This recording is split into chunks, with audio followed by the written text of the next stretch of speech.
Art of seduction की पिछली video में हमने 3 ऐसे आर्कटाइप्स को देखा था जिसमें दुनिया के सबसे मैनिपुलेटिव और डार्क साइकोलॉजिकल टैक्टिक्स छुपी थी। इन टैक्टिक्स को यूज करके आप जिसे भी चाहो उसे अपने पास अट्रैक्ट करके अपना काम करा सकते हो। और इस वीडियो में हम लोग इसके नेक्स्ट 3 आर्कटाइप्स को देखेंगे। पिछले जो 3 आर्कटाइप्स है उन्होंने आपको सिखाया कि किसी को कैसे सीड्यूस किया जाता है, और इस वीडियो के आर्कटाइप्स की मदद से आप लिटरली किसी को भी अपने पीछे पागल बना सकते हो। देखो, इस दुनिया में ना 2 टाइप के प्लेयर्स होते हैं। पहले होते हैं प्लेयर्स जो खेलते हैं और अपनी नीड के अकॉर्डिंग लोगों का यूज करते हैं, और दूसरे होते हैं मोहरे जो अननोइंगली इन प्लेयर्स के इशारों पे नाचते हैं। अब इन प्लेयर्स में आती है government, businessman, strong personalities, and मोहरों में आते हैं आप और मैं जो इनके लिए बस एक प्रोडक्ट है। इस वीडियो के पिछले पार्ट में हमने 6 में से 3 आर्कटाइप्स को कवर किया था और बहुत बेसिक्स कवर किए थे, जैसे कि आर्कटाइप्स क्या होता है और इन 3 आर्कटाइप्स के कैरेक्टरिस्टिक्स क्या क्या है। सो अगर आपने वो वीडियो नहीं देखी है तो प्लीज यहाँ पे आई बटन पे क्लिक करके पहले वो वीडियो जाके देखना, क्योंकि बिना उस वीडियो के आपको ये वीडियो समझ ही नहीं आएगी। और अगर आपने वीडियो देख ली है तो आप समझते हैं अगले 3 आर्कटाइप्स को।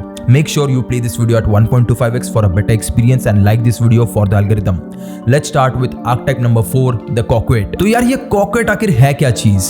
ये आर्कटाइप इस बुक का one of the darkest archetype है, और इनसे जितना आप दूर रहोगे उतना ही आपके लिए बेटर होगा। और अगर आप गलती से भी ऐसे आर्कटाइप के इंसान के साथ रिलेशनशिप में हो तो भाई जितना जल्दी हो सके उतना जल्दी वहां से निकलो, क्योंकि coquette आर्कटाइप के इंसान आपके इमोशंस के साथ खेलते हैं। ये लोग ना ही कॉन्फिडेंट होते हैं और ना ही ब्यूटीफुल होते हैं, लेकिन इनका अपने टारगेट को फंसाने का सबसे बड़ा रूल होता है अपने टारगेट को अपने आप में खुद में ही उलझा के रखना। मैं आपको बताता हूँ वो लोग कैसे करते हैं। वो पहले पास आते हैं, फिर अचानक से दूर चले जाते हैं, पहले वार्म देते हैं, फिर अचानक से कोल्ड हो जाते हैं। वो एक टाइप से आपको फील करवाते हैं कि आप एकदम स्पेशल हो, लेकिन फिर दूसरे ही मोमेंट अचानक से वो आपके दिमाग में एक अनसर्टेनिटी ला देते हैं। और यही होता है एक कॉकेट आर्कटाइप का असली गेम। इस बुक के जो राइटर है रॉबर्ट ग्रीन, वो कहते हैं कि the कॉकेट operates in the space between hope and doubt. मतलब एक कॉकेट कभी आपके लिए पूरा दरवाजा नहीं खोलेगा, लेकिन उसे कभी पूरा बंद भी नहीं करेगा। आप हमेशा बस ये सोचते रह जाओगे कि क्या वो इंसान सच में मुझ में इंटरेस्टेड है या नहीं। और ये जो यस और नो के बीच की अनसर्टेनिटी होती है ना, वो आपके लिए इंटॉक्सिकेटिंग बन जाती है। जहां पुराने वीडियो का आर्कटाइप रेक आपको अटेंशन देता है, ओवरवेल्म करता है, और जो आइडियल लवर होता है वो आपको परफेक्टली मिरर करता है, वहीं पे कॉकेट आपसे क्लैरिटी चेस करवाता है। अब थोड़ा और डीपली समझते हैं कि इनका सिलेक्शन काम कैसे करता है। देखो, हमारा जो ब्रेन है ना वो अनसर्टेनिटी से सख्त नफरत करता है। हमारा ब्रेन कभी परफेक्ट चीजों पर फोकस ही नहीं करता,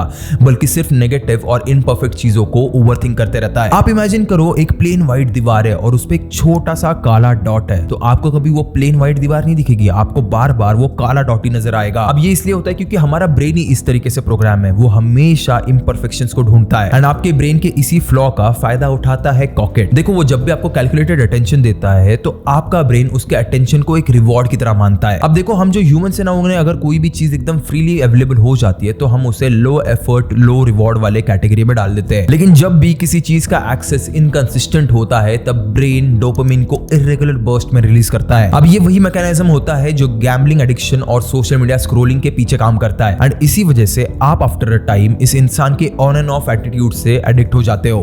अब किसी भी रिलेशनशिप में तो ये और भी ज्यादा डेंजरस है, क्योंकि ज्यादातर लोगों को रिलेशनशिप में लेबल चाहिए होते हैं, रिएश्योरेंस चाहिए होता है, क्लैरिटी चाहिए होती है, लेकिन कॉकेट इस सेफ्टी को डिले करता है। और ये सब वो एग्रेसिवली या फिर रूडली नहीं करता, बल्कि बहुत पैसिवली, बहुत साइलेंटली करता है। देखो, वो आपके टेक्स्ट को रिप्लाई जरूर करेगा लेकिन इंस्टेंटली नहीं। वो आपको इंटरेस्ट जरूर दिखाएगा लेकिन कभी डेस्परेशन नहीं। वो ना आपसे एंगेज जरूर करेगा लेकिन कभी भी ओवर एक्सप्लेन नहीं करेगा। और उसके इस डीले की वजह से आप फोर्स हो जाते हो सबसे पहले इमोशनली इन्वेस्ट होने में। And just for a moment think कि आपने अगर बिना सर्टेनिटी के अपने इमोशंस को इन्वेस्ट कर दिया तो आपकी अटैचमेंट और भी ज्यादा स्ट्रांग हो जाती है। अब आपके पास ऐसा हो जाता है कि मुझे उस इंसान को पाना है। अब एक बार आपके इमोशंस किसी भी चीज से जुड़ गए तो आप उसे खोना नहीं चाहते जब तक आप खुद फुल्ली सिक्योर्ड फील नहीं करते। देखो, ये जो कॉकेट है ना, वो हमें ऊपर ऊपर से ऐसा लगता है कि बहुत प्लेफुल है या फिर इमोशनली अनअवेलेबल इंसान है या फिर बस अपने आप में रहता है, लेकिन अंदर से वो खुद अपने इमोशंस को कंट्रोल कर रहा होता है। अगर मैं आपको इसका एक रियल एग्जांपल दूं तो कॉकटेल मूवी में दीपिका पादुकोण ने जो वेरोनिका का रोल प्ले किया था, दैट इज कॉकेट। अब वो ना किसी के लिए इसलिए अट्रैक्टिव नहीं थी क्योंकि she is very emotional, but इसीलिए अट्रैक्टिव थी क्योंकि वो बहुत अनप्रेडिक्टेबल थी। की। एक मोमेंट पे वो बहुत ज्यादा वार्म और प्लेफुल थी, लेकिन अगले मोमेंट पे वो डिस्टेंट और डिटैच्ड। वो कभी भी सेफ के कैरेक्टर को इमोशनल सर्टेनिटी नहीं देती। वो ओपनली फ्लर्ट करती है लेकिन इमोशनल ग्राउंडिंग से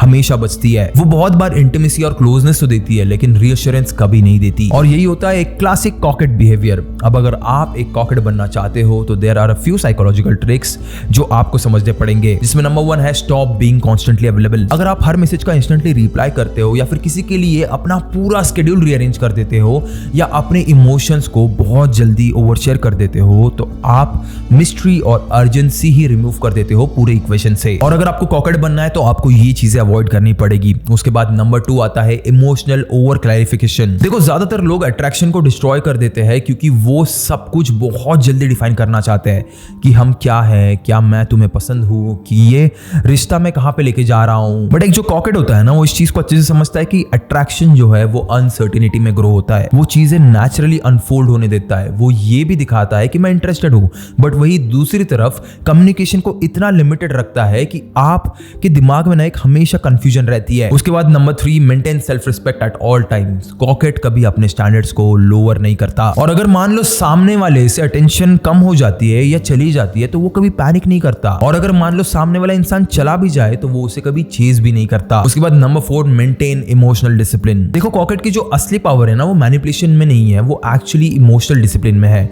ये डिसिप्लिन की आप ओवर रिएक्ट नहीं करोगे, ओवर इन्वेस्ट नहीं करोगे, ओवर एक्सप्लेन नहीं करोगे। अब देखो मैं यहाँ पे ना आपको एक सीरियस सजेशन देना चाहता हूँ। कॉकेट बनने का मतलब गेम्स खेलना, झूठ बोलना या फिर लोगों को इमोशनली मैनिपुलेट करना नहीं होता। कॉकेट या आर्क टाइप हमेशा बाउंड्रीज के बारे में है, ना कि क्रूअल्टी के बारे में। और अगर आपको लगता है कि आप इमोशनली बहुत ज्यादा वीक हो तो कभी भी कॉकेट बनने का ट्राई मत करना, क्योंकि आप इस चक्कर में खुद को बहुत ज्यादा चीप बनाने लग जाओगे। Now let's move to the next arch type number 5 the charmer. अब देखो पिछला आर्क टाइप जितना डार्क था, ये आर्क टाइप उतना ही ज्यादा सिंपल है, लेकिन सिर्फ ऊपर से, क्योंकि इस आर्क टाइप के लोग बहुत ज्यादा स्वीट बातें करते हैं, अपना काम निकालने में बहुत ज्यादा एक्सपर्ट होते हैं। अब जरूरी नहीं है कि ये लोग अट्रैक्टिव दिखे, इंटेंस हो या फिर मिस्टीरियस हो, क्योंकि इनकी बातें ही इनका सबसे बड़ा वेपन होती है। देखो दुनिया के सबसे पावरफुल जो सेड्यूसर्स होते हैं ना, वो आपके दिल की धड़कन नहीं बढ़ाते बट आपके नर्वस सिस्टम को रिलैक्स करते हैं। और यही होता है द चार्मर आर्क टाइप का असली मैजिक। जब आप एक चार्मर के पास होते हो तो आपकी इनसिक्योरिटी ड्रॉप हो जाती है, आपकी शोल्डर्स रिलैक्स हो जाते हैं और आपका माइंड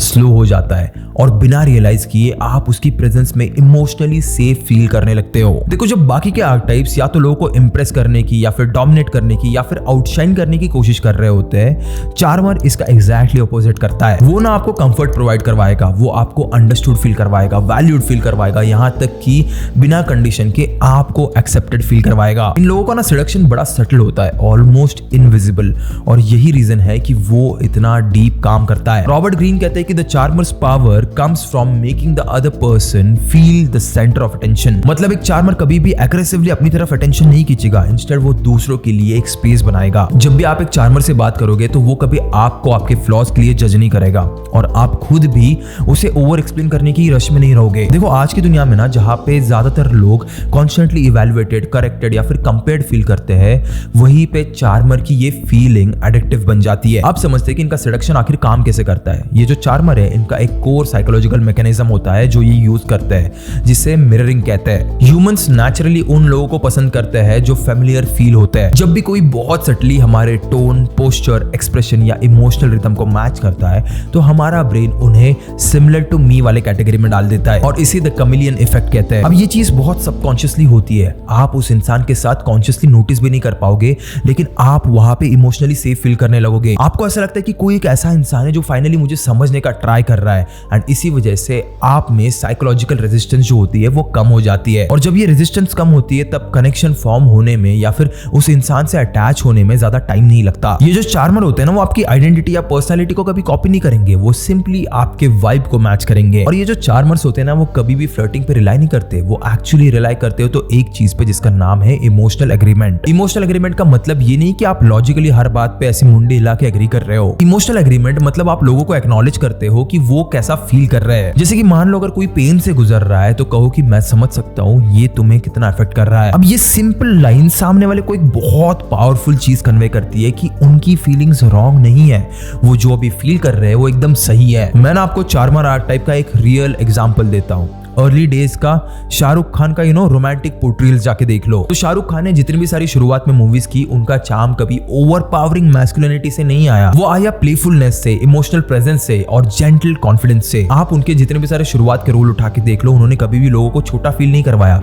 उन्होंने उल्टा लोगों को और ज्यादा स्पेशल फील करवाया। और रियल लाइफ में भी चार्मर अक्सर ऐसा दोस्त होता है जो आपके साइड में बैठ के आपके वर्स्ट डेज में भी आपकी बातें सुनता है और सिंपली आपको ये कहता है कि मैं समझ सकता हूँ तो किस चीज से गुजर रहा है। एंड समहाउ सिंपली उनकी ये लाइन सुन के आप बहुत ज्यादा लाइट फील करते हो। तो आप समझते हैं कि अगर आपको एक चार्मर बनना है तो वो कैसे बन सकते हो। नंबर 1, जब कोई आपसे बात कर रहा हो तो उसे अपना पूरा अटेंशन दो, जितने भी सारे डिस्ट्रैक्शन से उन्हें दूर रखो, एक सॉफ्ट आई कांटेक्ट मेंटेन करो और अपनी बॉडी लैंग्वेज से ये दिखाओ कि आप उनकी बातों में बहुत ज्यादा एंगेज्ड हो। सिर्फ इतनी ही ट्रिक करने से आप ज्यादातर लोगों से बहुत ज्यादा अलग दिखोगे, क्योंकि जेन्युइन अटेंशन आज की डेट में बहुत कम हो गई है। लोग इतने ज्यादा इन्वेस्टेड रहते हैं खुद में कि वो दूसरों की बातों पे कभी ध्यान ही नहीं देते। नंबर 2, ज्यादातर लोग ना किसी की प्रॉब्लम फिक्स करने की कोशिश करते हैं ताकि वो यूजफुल, स्मार्ट या फिर सुपीरियर फील कर सके। लेकिन एक चार्मर जो होता है वो इस अर्ज को रेजिस्ट करता है। वो पहले सुनता है और बाद में उसे रिफ्लेक्ट करता है। एक सिंपल टेक्निक मैं आपको सजेस्ट करता हूं जो आप फॉलो कर सकते हो। जब भी दूसरा इंसान कुछ भी बोले तो आप बस उनके एसेंस को रिपीट करो अपनी स्टार्टिंग लाइन में। जैसे फॉर एग्जांपल मान लो कि कोई आपसे कहता है कि भाई मेरा आज मूड बहुत खराब है क्योंकि मेरा दिन सुबह से बहुत खराब जा रहा है, तो आप उसे कह सकते हो कि तो तुम्हारा मतलब है कि तुम्हारा दिन खराब जा रहा है, इस वजह से तुम इरिटेटेड फील कर रहे हो और इसी वजह से तुम्हारा मूड खराब है। मुझे बताओ क्यों, ऐसा क्या हुआ पूरे दिन में जिसकी वजह से तुम ऐसा फील कर रहे हो। अब ये जो सिंपल लाइन है वो ये दिखाती है कि आप सामने वाले के एक्सपीरियंसेस को एकदम प्रोसेस कर रहे हो और ये सिंपल चीज सामने वाले को डीपली हर्ट फील करवाती है। उसके बाद नंबर 3, लुक्स पे तो हर कोई कॉम्प्लीमेंट देता है बट इमोशनल इंपैक्ट पे कॉम्प्लीमेंट्स बहुत ज्यादा रेयर होती है।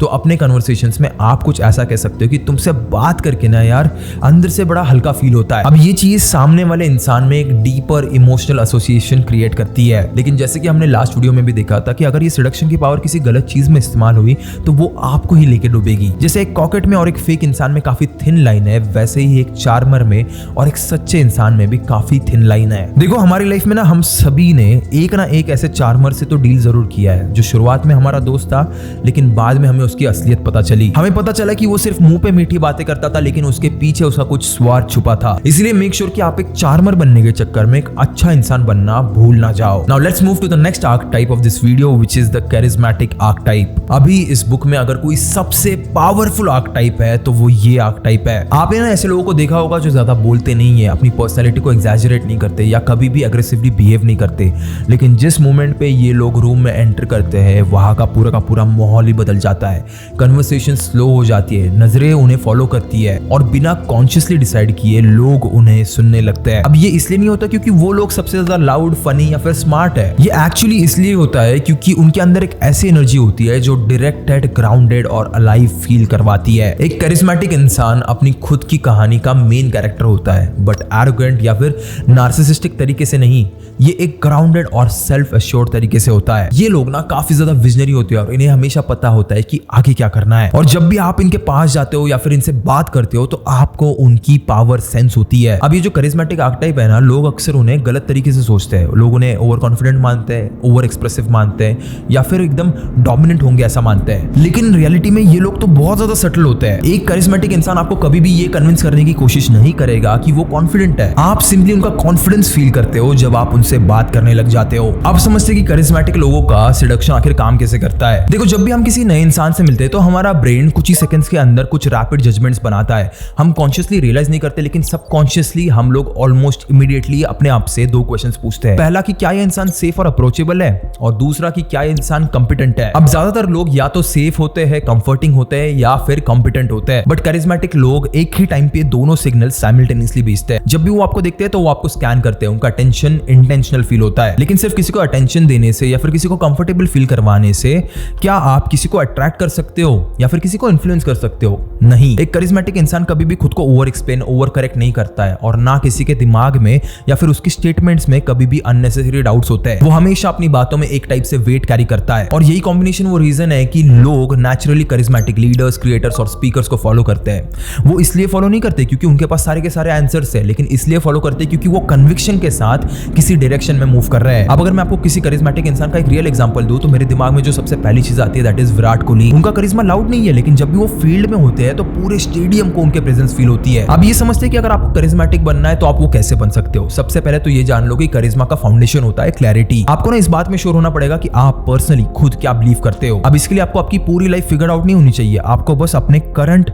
सिचुएशन का एक पूरा पर्सपेक्टिव चाहिए और आपको उसकी ओनरशिप चाहिए। और भी 2-3 चीजें जो आप कर सकते हो, जैसे मे बी, आई थिंक या फिर आई गेस जैसे वर्ड्स को बार बार अपनी स्टेटमेंट्स में बोलना बंद कर दो and replace this words with something that reflects confidence. Number 2, charismatic लोग कभी भी रश नहीं करते बात करते हो, तो हमेशा नेचुरली स्लो होते हैं और इंटेंशनली अपनी टोन को भी बहुत स्लो रखते हैं। नंबर 3, अननेसेसरी गेस्चर्स, फिजिटिंग या फिर रेस्टलेस पोस्चर्स को अवॉइड करो। अपने पैर ग्राउंडेड रखो और शोल्डर्स को रिलैक्स रखो। और आपकी जितनी भी सारी बॉडी मूवमेंट्स रहेगी, जैसे अगर मुझे यहाँ से रिमोट यहाँ पे उठा के रखना है तो उसे मैं नेचुरली एकदम स्लो पेस में रखूंगा, ना कि इसे हड़बड़ाहट में। एंड नंबर 4, जब भी आप बात करो तो मेक श्योर कि आप कम से कम वर्ड्स में अपनी पूरी की पूरी आइडिया एक्सप्लेन करते हो। तो अब तक हमने कुल मिला के 6 आर्केटाइप्स को कवर किया। उन सबका एक ही गोल है, ह्यूमन माइंड को इन्फ्लुएंस करना, अट्रैक्ट करना और कंट्रोल करना। और इसी गोल के साथ में आपके आगे अभी 2 ऑप्शंस रखता हूं। ऑप्शन नंबर 1, आप इन टैक्टिक्स को इग्नोर कर सकते हो, प्रिटेंड कर सकते हो कि ये एग्जिस्ट नहीं करते और अपनी नॉर्मल लाइफ जी सकते हो जैसे आप अभी तक जीते आए हो, एकदम unaware, unprotected and easily influenced. And number 2, आप इन टैक्टिक्स को समझ सकते हो और अगर जरूरत पड़े तो इन्हें एथिकली यूज भी कर सकते हो अपने गोल को अचीव करने में। देखो, मैं यहाँ पे आपको फोर्स नहीं कर रहा हूँ, लेकिन आपको आज एक डिसीजन बनाना पड़ेगा